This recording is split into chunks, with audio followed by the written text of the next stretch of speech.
더불어민주당이 권력구조 개헌과 관련해 사실상 대통령 4년 중임제를 당론으로 채택했습니다. 민주당은 다만 국회 양원제 도입과 정부의 법안 제출권 폐지, 감사원의 국회로의 소속 변경 문제 등은 추후 논의하기로 했습니다. 정부가 한 번 충전으로 500km 이상 달리는 전기차 개발 등 미래차 분야에 앞으로 5년간 35조 원을 투자합니다. 수소전기 자율주행차를 직접 시승한 문재인 대통령은 미래차 산업에 전폭적인 지원을 약속했습니다. 민간인 사찰 입마금에 관여한 혐의를 받는 장성명 전 비서관의 구속 여부가 이르면 오늘 밤 결정됩니다. 이명박 전 대통령 등 윗선 수사의 중대 변수가 될 것으로 보입니다. 정부가 해상 재난과 서해 치안 수요 등을 고려해 해경을 인천으로 환원하기로 최종 결정했습니다. 행안부와 과기정통부는 세종시로 옮기기로 했습니다. 취업하기 어려운 요즘 다단계 사기 조직들이 취업 준비생들을 노리고 있습니다. 2016년 3월부터 취업을 미끼로 1년 2개월 동안 5억 원을 챙긴 일당이 적발됐습니다.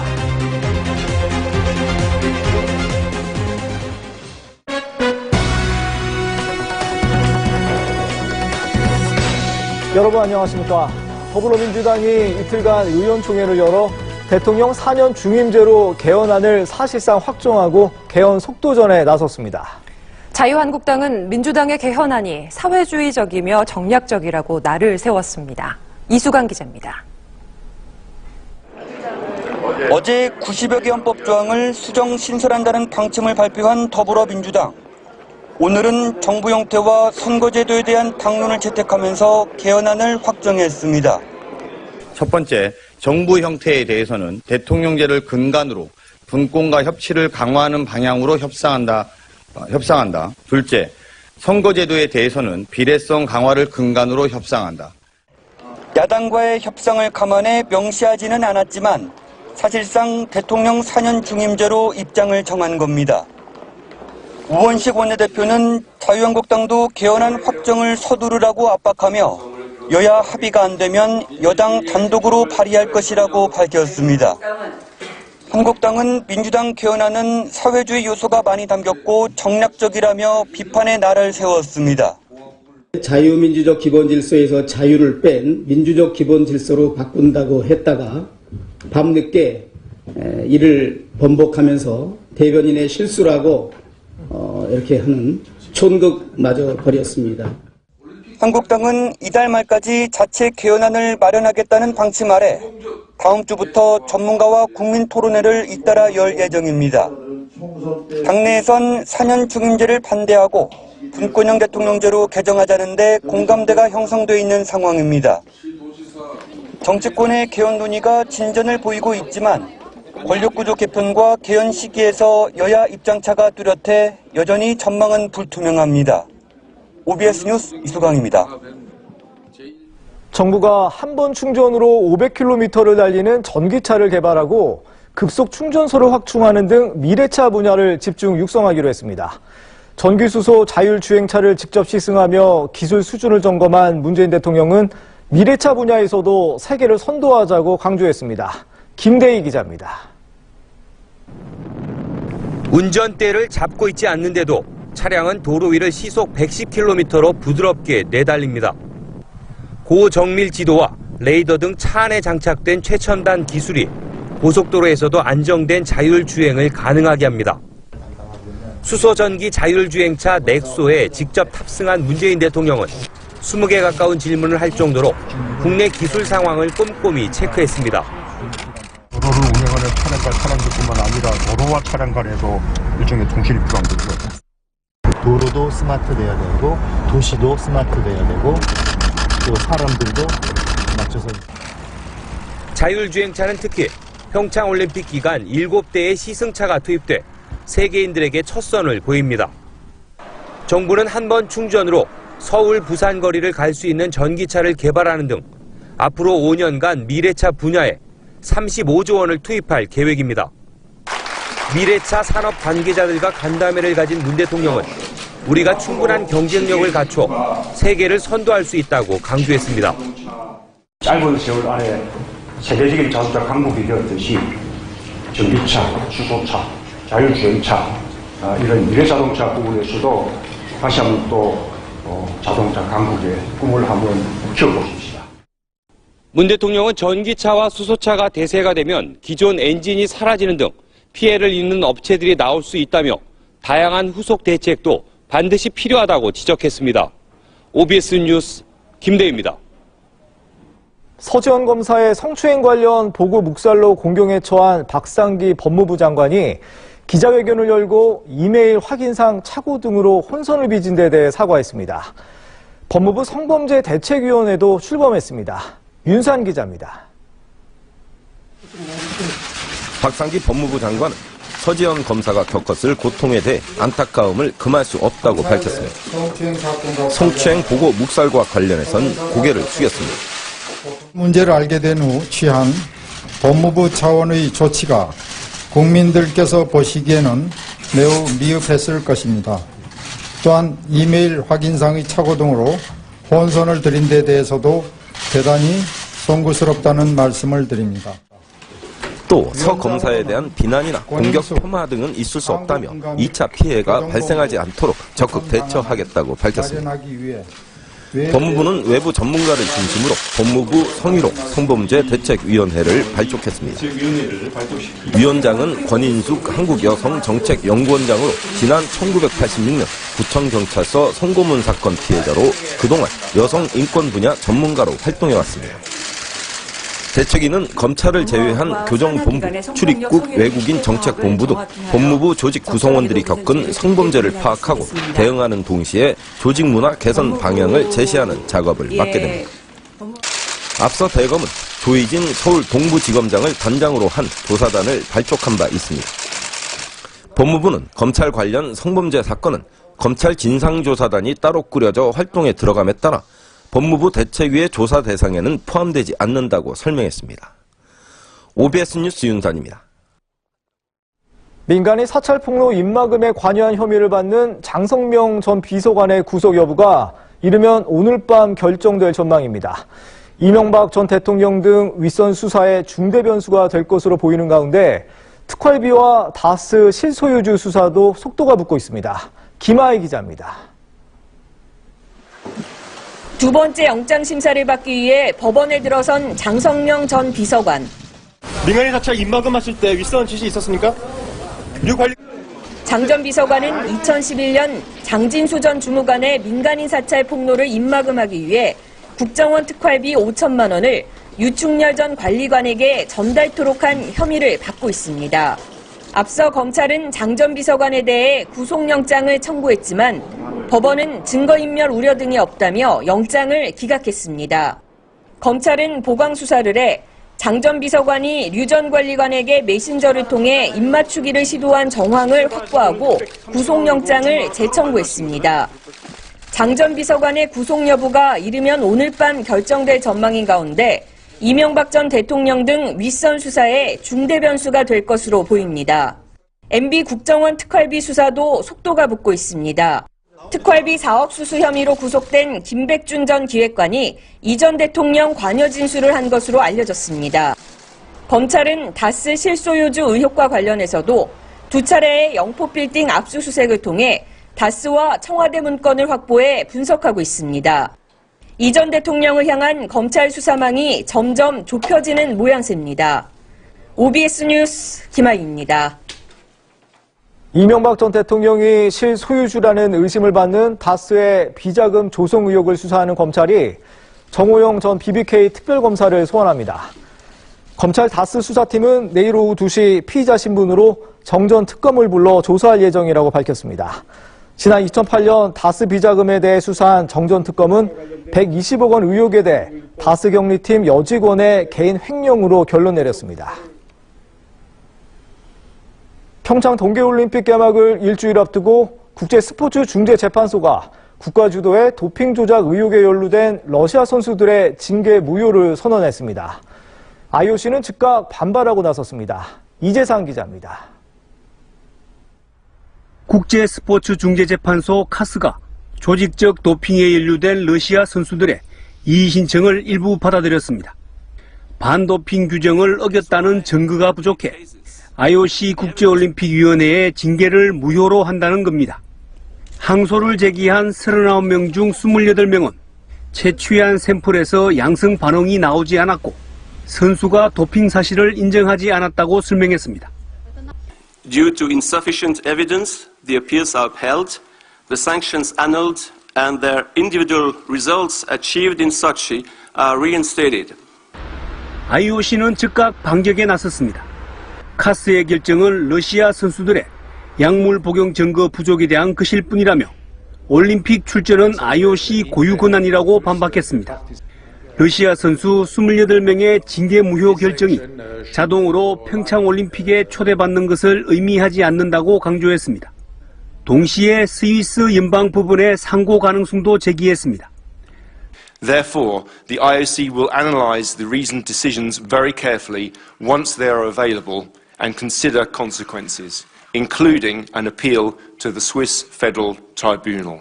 러시아 정부는 카스의 징계 무효 결정이 난 만큼 28명 가운데 15명에 대해 평창올림픽 참가를 요청했습니다.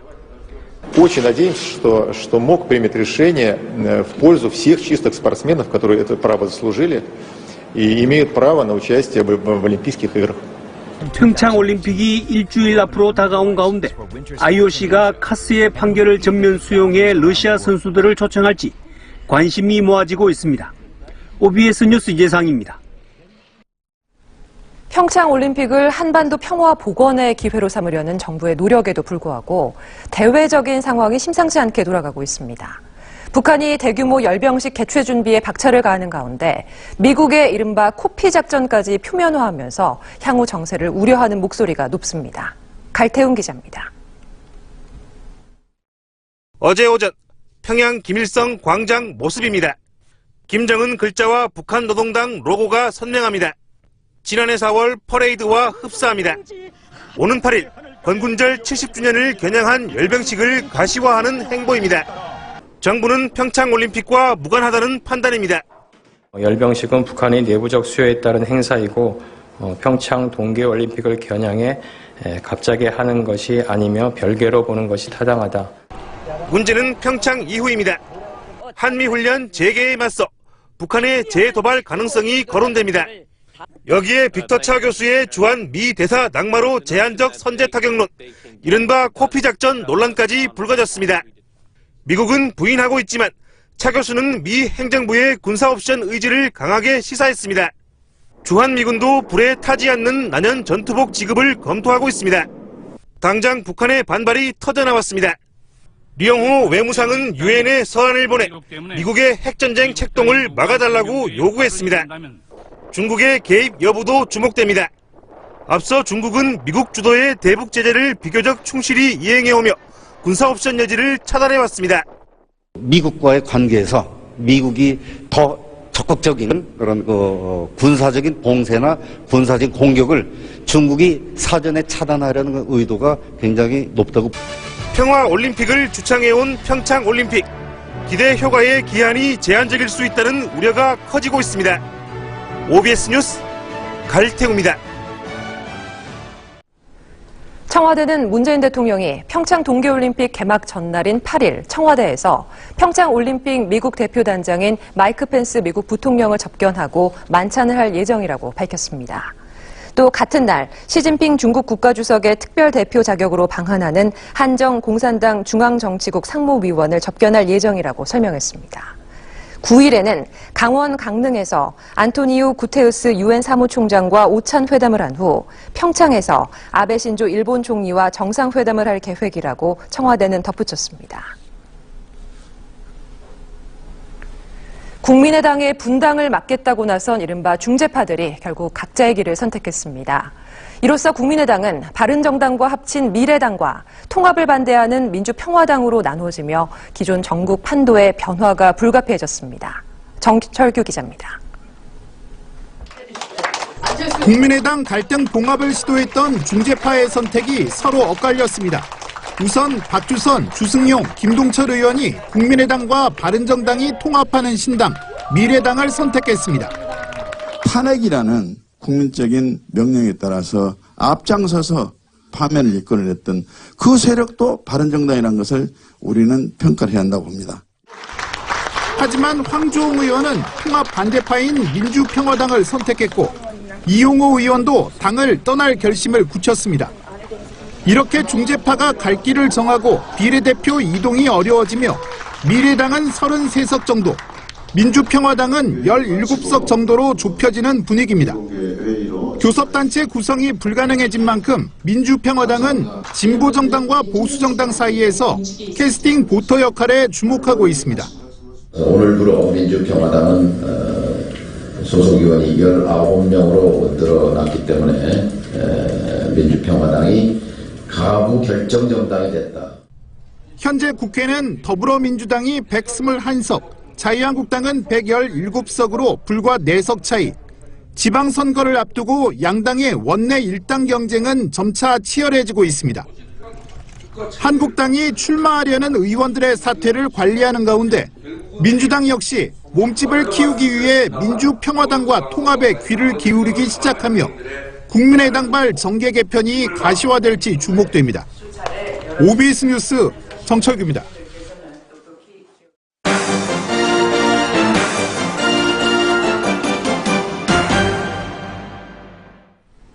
우리은행의 특혜 채용이 검찰 수사 결과 사실로 드러났습니다. 은행장 지시로 고위공직자나 주요 고객 등 이른바 금수저 명단을 따로 만들어 관리했습니다. 김장환 기자입니다. 우리은행 특혜 채용은 이광구 전 행장이 취임한 이듬해 시작됐습니다. 2015년 10명, 2016년 19명, 지난해 8명 중 37명이 특혜 채용됐습니다. 이 전 행장이 지난해 12월 물러날 때까지 이른바 금수저 채용이 계속된 겁니다. 대상은 금융감독원과 국가정보원 등 공공기관 고위직이나 VIP 고객의 자녀와 친인척이었습니다. 이 전 행장은 이들의 인사청탁 명부를 작성해 관리하면서 합격시키도록 지시한 것으로 조사됐습니다. 인사 담당자들은 점수를 조작하거나 답안을 유출하는 일반적인 채용 비리와 달리 청탁한 지원자의 이름 옆에 점을 찍어 바로 합격시켰습니다. 합격권에 있었던 누군가는 불합격 처리됐습니다. 감사를 대비하여 평가 자료를 보존하는 공공기관과 달리 우리은행은 청탁 명부와 함께 평가 기록을 채용 후 파기하였습니다. 우리은행 채용 비리는 지난해 10월 국정감사에서 의혹이 제기되면서 이 행장이 물러났고 자체 감사로 남모 부행장 등 3명이 직위 해제됐습니다. 검찰은 이 전 행장 등 6명을 업무방해 혐의로 불구속 기소했습니다. 우리은행뿐 아니라 최근 다른 은행권은 물론 일부 공기업과 대기업의 채용 비리도 수면 위로 드러나면서 검찰 수사도 확대될 전망입니다. OBS 뉴스 김정환입니다. 취업하기 어려운 요즘 좋은 일자리가 있다는 제안이 오면 뿌리치기가 쉽지 않죠. 다단계 사기 조직들이 취업 준비생들을 노리고 있습니다. 이정현 기자입니다. 20대 초반의 젊은이들이 한 방에 모여 있습니다. 다른 방엔 여행용 가방 수십 개가 쌓여 있습니다. 한 다단계 판매 조직의 교육생 합숙소입니다. 여기가 지금 1층 합숙소 1층이고 지하잖아요. 35살 이모 씨 등 8명은 채팅 앱을 통해 취업 준비생들에게 접근했습니다. 백화점 보안직 등 월급 200만 원이 넘는 일자리를 소개해준다며 당장 일할 수 있게 짐을 챙겨오라고 유인했습니다. 사실은 불법 다단계였습니다. 반항에도 막무가내로 합숙소에 집어넣은 뒤 사흘 동안 밀착 교육을 시켰습니다. 매달 1,000만 원 이상을 벌 수 있다고 주입시켜 투자금조로 1,500만 원을 대출받게 한 뒤 화장품이나 건강식품을 정상가보다 5배 비싸게 강제로 팔았습니다. 이렇게 2016년 3월부터 1년 2개월 동안 60여 명에게 5억 원가량을 챙겼습니다. 피해자들은 투자비를 회수하기 위해 다른 사람을 다단계에 끌어들이거나 고스란히 빚을 떠안았습니다. 과도한 물품을 구매하도록 하는 업체라든가 합숙을 강요하거나 아니면 판매원들이 집단으로 행동하는 그런 업체들은 불법 업체로 의심을 해볼 필요가 있습니다. 서울시는 뻔한 다단계 사기일수록 판매원 모집이 어려워 취업을 미끼로 한 사기가 기승을 부린다며 주의를 당부했습니다. OBS 뉴스 이정현입니다. 경남 밀양에서 발생한 병원 화재로 노인 요양시설의 안전성에 대한 우려가 커지고 있는데요. 다수 시설이 빌딩 고층에 위치해 있는 등 재난에 신속히 대응하기 어려운 상태인 걸로 나타났습니다. 최한성 기자입니다. 병원 내부에서 희뿌연 연기가 뿜어져 나옵니다. 잠시 후 연기는 건물 전체를 뒤덮습니다. 경남 밀양시 세종병원에서 발생한 이 화재로 모두 40명이 숨지고 150명이 다쳤습니다. 사망자와 부상자 대부분은 70대에서 90대 노인들. 상대적으로 거동이 힘든 노인들이 긴급 상황을 맞아 큰 피해를 본 것입니다. 이런 참사를 막으려면 노년층이 많이 이용하는 시설, 특히 노인 요양시설의 안전성을 강화해야 합니다. 그렇지만 현실은 달랐습니다. 한국소비자원이 수도권 노인 요양시설 20곳을 조사한 결과 13곳이 건물 고층에 자리 잡고 있었습니다. 이 중 4곳은 서로 다른 층의 시설이 분산돼 있었고 2곳은 다른 시설과 함께 사용했습니다. 중환자나 아니면 이제 이 심신 취약자 같은 경우에는 자력 대피가 좀 불가능하신 분들이기 때문에 고층에 설치가 돼 있을 때는 피난이 어려울 수 있죠. 일부 노인 요양시설은 안전 관련 시설 기준도 지키지 않았습니다. 조사 대상 20곳 중 2곳은 재난 상황 발생 시 자동으로 열리는 출입문이 없어 시설 안에 갇힐 우려가 있었습니다. 또 다른 2곳엔 비상구가 없어 출입구를 통하지 않고선 긴급 대피할 수 없었습니다. 비상구가 있는 시설 중 2곳은 물품들이 쌓여 있어 재난 상황에서 재기능을 하기 어려운 것으로 확인됐습니다.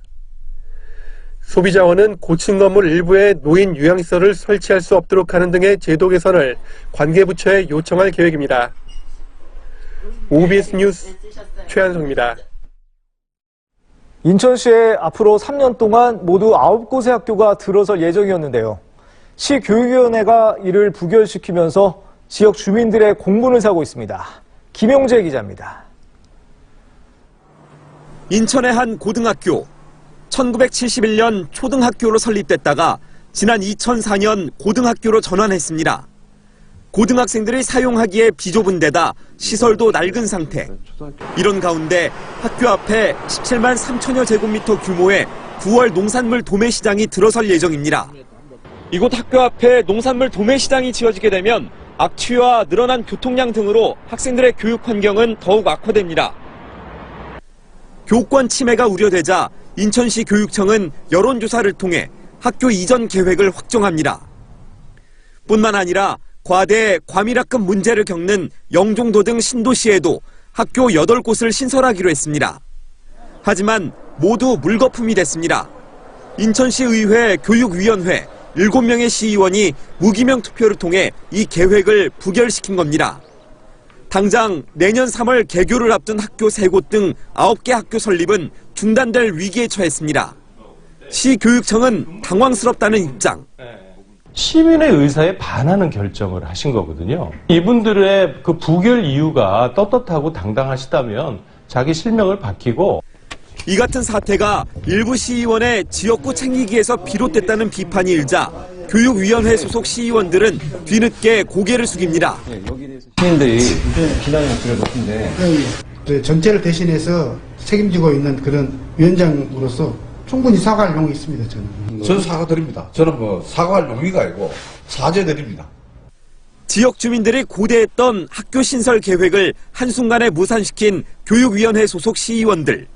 학교 대란의 주범이 됐다는 비난을 면키는 힘들 것으로 보입니다. OBS 뉴스 김용재입니다. 세종시에 있는 해양경찰청이 올해 안에 인천 송도로 돌아옵니다. 지역사회의 단합된 목소리가 해경 인천 환원이란 성과로 이어졌다는 평가입니다. 김창문 기자입니다. 세월호 참사 34일째, 대통령은 해경 해체를 발표합니다. 고심 끝에 해경을 해체하기로 결론을 내렸습니다. 그해 11월 해경은 창설 61년 만에 해체됩니다. 인천 송도 국제도시에 있던 해경이 국민안전처 소속으로 축소 재편되면서 2016년 8월 세종시로 떠납니다. 하지만 중국 어선이 활개를 치고 해경본부 고속단정 충돌 사태까지 빚어지는 등 바다 안전은 위협받았습니다. 이에 해양경비 수요가 집중되는 인천에 해경을 부활시켜야 된다는 시민운동이 벌어지고 인천시와 여야 정치권이 머리를 맞댔습니다.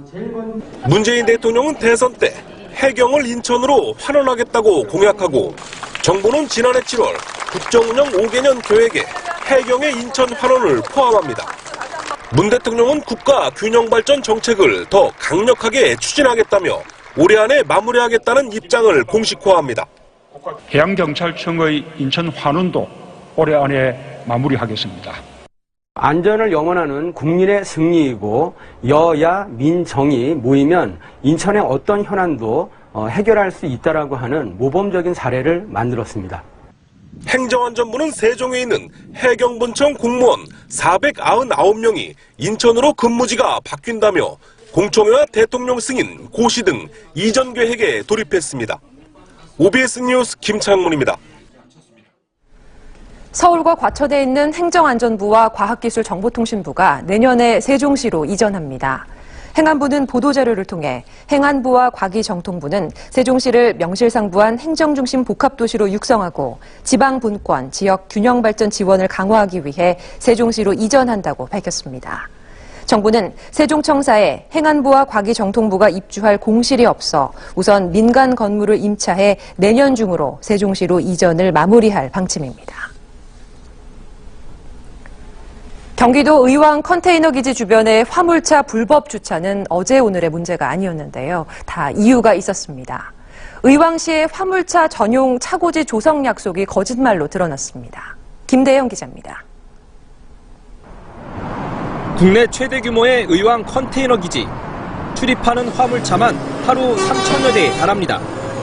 때문에 주변은 화물차들의 불법 주정차로 끊임없이 민원이 제기되었습니다. 인명사고까지 겹치면서 의왕시의 골칫거리로 전락했습니다. 야간에 일반 승용차들이 모르고 가서 사고 나는 빈도도 굉장히 심하고 저희들도 차를 대고는 있지만 굉장히 불안하게 차를 대고 있는 실정입니다.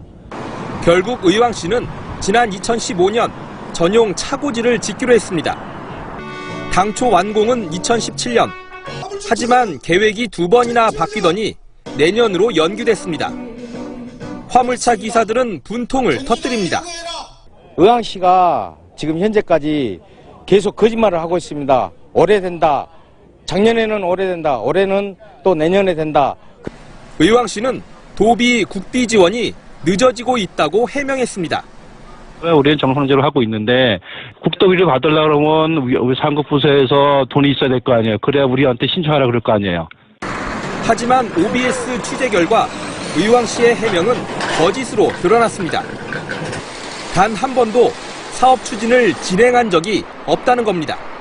정작 시에서 진행된 게 아무것도 없어요. 그러니까 쉽게 말씀드리면 시에서 어떤 게 진행이 돼야지 사업비가 반영이 되고 추진이 되는 건데 의왕시의 말뿐인 행정에 화물차 기사들과 시민들은 기약 없이 기다리는 꼴이 됐습니다. OBS 뉴스 김대영입니다. 최근에 SNS를 통한 기업들의 마케팅 경쟁이 치열한데요. 경기도가 중소기업의 SNS를 이용한 판로 개척을 적극 지원하고 나섰습니다. 강병호 기자입니다. 정수기와 비데를 주로 생산하는 한 기업입니다. 최근에는 휴대용 공기청정기가 새로운 주력 상품으로 떠오르고 있습니다. SNS에 상품을 올리고 해외 바이어까지 연결되면서 수출길도 열렸습니다. 해외 바이어들로부터 이제 저희 제품에 대해서 문의도 많이 오고, 그다음에 이제 샘플 또는 이제 제품 구매로 이어지는 경우가 많이. 최근에 SNS 마케팅에 나선 또 다른 기업입니다.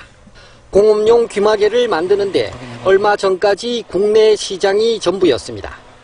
벨기에 수출길이 이루어지면서 당당히 수출 기업으로 발돋움했습니다. 얼마나 파급 효과가 크다는 걸 좀 알게 되었고, 앞으로 우리 제품이 이제 2번째, 3번째 제품 계속 출시할 예정인데, 그때마다 이제 저는 온라인 마케팅을. 중소기업들의 SNS 마케팅이 늘고 있습니다. 지난해 500개 기업에서 1,430만 달러, 우리 돈 154억 원의 매출을 올렸습니다. 그러니까 온라인 마켓이라고 표현하는 저희가 그 마켓을 통한 구입이나 이런 거 외에 SNS 쪽의 마켓도 굉장히 늘어나고 있거든요. 특히 지원액 대비 효과도 20배 가까이 되면서 해외 SNS 마케팅 시장을 향한 기업들의 도전이 계속될 전망입니다. OBS 뉴스 강병호입니다. 한승희 국세청장이 가상통화 거래 차익에 양도소득세 등의 부과를 검토 중이라고 밝혔습니다. 한 청장은 오늘 국회 기획재정위원회에 출석해 가상통화 매각 소득에 양도소득세 적용이 가능하냐는 질의에 그 문제를 지금 검토 중이라고 답변했습니다. 한 청장은 국내 최대 가상통화 거래소 중 한 곳인 빗썸의 세무조사에 관한 질문에는 어떤 납세자든지 간에 탈루 혐의에 대해서는 면밀히 살펴보고 있다고 답했습니다. 국가인권위원회가 최근 불거진 성희롱 사건에 따라 최초로 검찰 전반의 성희롱, 성폭력 문제를 직권 조사하기로 결정했습니다. 인권위는 최근 언론을 통해 성희롱 피해를 고발한 서지현 검사의 진정을 접수했다며 이번 사건은 검찰 내 고위 간부가 공개된 장소에서 성추행한 뒤 사과는커녕 인사상 불이익까지 준 심각한 사건이라고 지적했습니다. 이어 유사 사건의 재발 방지와 대책 마련을 위해 인권위법에 따라 검찰 전반에 대한 직권 조사를 의결했다고 설명했습니다. 검찰이 임대아파트 분양가 부풀리기와 회삿돈 횡령 등의 의혹을 받는 이중근 부영그룹 회장의 구속영장을 법원에 청구했습니다. 서울중앙지법 공정거래조세 조사부는 특정 범죄가 중처벌법상 횡령, 배임, 조세 포탈 등의 혐의로 이 회장의 구속영장을 청구했다고 밝혔습니다. 이 회장은 부영그룹 계열사들이 실제 들어간 공사비보다 높은 국토교통부 고시 표준 건축비를 기준으로 임대아파트 분양 전환가를 매겨 1조 원 이상의 부당 이득을 챙긴 데 관여한 혐의를 받고 있습니다. 자유한국당은 홍준표 대표가 류여해 전 최고위원을 수년간 성희롱했다고 보도한 종편 채널 MBN에 취재 거부를 통보했습니다. 홍 대표는 자신의 페이스북에 성희롱을 한 일도 없고 34년 공직 생활 동안 여성 스캔들 한 번 없는 저를 이런 식으로 음해하는 가짜 언론은 더 이상 두고 볼 수가 없다며 오늘부터 MBN은 당사 부스를 빼고 당사 출입 금지, 취재 거부, 전 당원들에게 시청 거부하도록 독려하겠다고 밝혔습니다. MBN은 어제 류여해도 미투 동참이란 제목의 기사를 보도한 바 있습니다. 평화의 소녀상이 곳곳에 만들어지면서 위안부 피해 할머니들 문제가 전국으로 퍼져나갔는데요. 한 대학생이 전국을 돌며 다양하게 꾸며져 있는 소녀상을 수채화로 화폭에 담아 전시회를 열었습니다. 이동민 기자입니다. 경기도 성남시청 앞마당에 세워진 평화의 소녀상. 시민들이 정성스럽게 준비해준 목도리와 빨간 모자 덕에 혹한의 추위도 이겨냅니다. 짧은 단발머리에 주고리를 입은 꿈 많은 소녀의 단아한 모습에는 숙연해집니다. 이렇게 설치한 평화의 소녀상은 전국에 80개. 30살 김세진 씨는 104일을 전국을 돌며 다양한 모습의 평화의 소녀상을 화폭에 담았습니다. 소녀 평화를 외치다를 주제로 수채화로 그려진 소녀상 전시회가 열렸습니다. 여성의 인권을 짓밟은 일본의 만행에 대해서 사과를 꼭 받아야겠다는 위안부 할머니의 마음을 표현했습니다. 이 태극기는 바로 소녀상과 같은 맥락을 가지고 있다고 생각을 하여서 이렇게 제가 유일하게 묘사를 하였습니다. 애니메이션을 전공한 장점을 살려 각 지역마다 다른 배경과 느낌을 따뜻한 색채로 섬세하게 담아냈습니다. 일부러 왔어요. 이 전시회를 관람하기 위해서 와가지고 보니까 성남시청에서만 보는 소녀상을 보다가 전국에 있는 소녀상을 여기 2층 갤러리에서 한눈에 볼 수 있게 돼서 또 김 씨는 일본 대사관 소녀상 지킴이로도 활동했습니다. 이번 전시는 경남 거제시에 이은 두 번째 전시로 오는 4일까지 시민들을 기다립니다. OBS 뉴스 이동민입니다. 지난달 한 달간 인천공항을 이용한 출입국자 수가 개항일에 최다인 것으로 나타났습니다. 법무부 인천공항 출입국 관리사무소는 지난 1월 인천공항 출입국자가 지난해 같은 기간보다 10.4% 증가한 564만 2,866명으로 집계됐다고 밝혔습니다. 이는 종전 최다 기록인 지난해 8월보다 37만 명가량 증가한 것으로 지난달 개장한 제2 여객터미널 영향이 큰 것으로 분석됐습니다. 인천시는 쾌적한 대기 환경 조성과 미세먼지 예방 등을 위해 미세먼지 민관대책위원회를 구성한다고 밝혔습니다. 미세먼지 민관대책위원회는 대기 환경 개선 종합계획 수립과 공사장 등의 비산먼지 저감을 위한 사업비 지원, 새로운 대책 마련을 위한 시민 제안 등의 심사와 자문 역할을 하게 됩니다. 대책위원회는 대기 환경정책과 환경공학 분야 등의 전문가와 환경 관련 시민활동가 등 15명으로 구성됐으며 인천시는 앞서 미세먼지 예방과 저감에 관한 조례를 제정한 바 있습니다. 서울시가 설 연휴를 앞두고 오는 14일까지 과대 포장 선물을 집중 단속합니다. 서울시는 25개 자치구와 한국환경공단, 한국건설생활환경시험연구원 등이 참여하는 합동점검팀을 꾸리고 제과류와 주류, 화장품류 등에 대한 과대 포장 단속을 실시한다고 밝혔습니다. 2중, 3중으로 포장하거나 품목에 따라 10에서 35% 이상을 포장재로 채울 경우 최대 300만 원의 과태료가 부과됩니다. 경기도가 개발한 경기 천년체가 세계 3대 디자인상 중 최고 권위인 독일 IF 디자인 어워드 2018 커뮤니케이션 부문에서 본상을 수상했습니다. 경기 천년체는 지역적, 민족적 특성을 잘 반영하면서도 세계적 공감을 얻을 수 있는 디자인으로 63명의 심사위원단으로부터 우수한 평가를 받았습니다. 경기 천년체는 경기도 홈페이지에서 누구나 무료로 다운로드 받아 사용할 수 있습니다.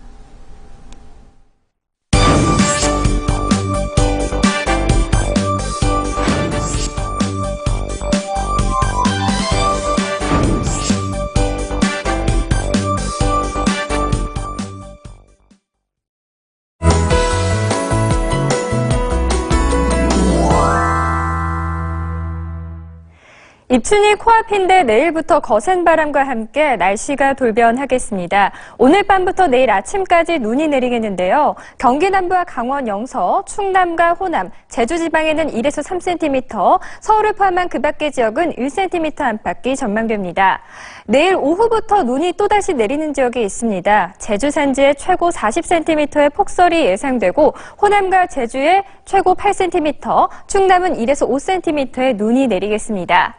토요일인 내일 낮 최고 기온이 영하권에 머물겠습니다. 서울 아침 기온 영하 9도로 시작해 낮 기온 영하 5도가 예상되고요. 24절기 시작인 입춘인 일요일에도 봄이라는 단어가 무색할 정도로 서울을 비롯한 중부지방은 영하 10도 이하로 떨어지겠습니다. 바람이 강하게 불 것으로 예상돼 체감 온도는 영하 20도 안팎이 전망됩니다. 이어서 전국 날씨 전해드리겠습니다. 서해 5도는 내일 오후부터 밤까지 눈발이 날리겠습니다. 경기 북부 지역 낮 기온 영하 5도 안팎으로 뚝 떨어지겠습니다. 경기 동부 지역 아침 기온 영하 10도 안팎으로 시작해 낮 기온 영하권에 머무르겠고요. 내일 성남과 수원, 용인 아침 영하 9도로 시작해 낮 기온 영하 4도가 전망됩니다. 현재 경북 해안은 강풍특보 발효 중입니다. 남부지방 낮 기온 오늘보다 5도가량 떨어지겠습니다. 낮 기온 광주 영하 1도, 대구 0도, 부산 3도가 전망됩니다. 전해상에 눈비가 내리겠고 물결도 높게 일겠습니다. 다음 주 중반까지 추위는 계속 이어지겠습니다. 지금까지 날씨 전해드렸습니다. 이상으로 2월 2일 금요일 OBS 뉴스엠을 마칩니다. 시청해주신 여러분 고맙습니다.